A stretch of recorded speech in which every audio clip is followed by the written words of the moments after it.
হোজুফ পর্বতে সুইডিশ জলবায়ু কর্মী গ্রেটা থুনবার্গ।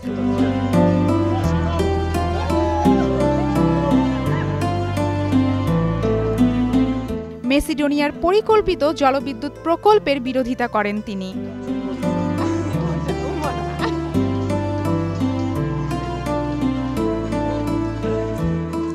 অভিযোগ করেন বাস্তুতন্ত্রের জন্য এ প্রকল্প বড় হুমকি।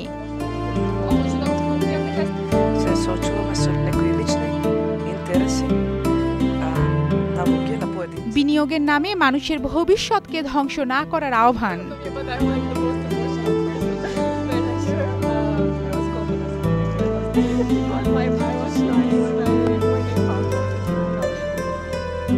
এর আগে আলবেনিয়ায় ইসরায়েল বিরোধী বিক্ষোভে যোগ দেন গ্রেটা।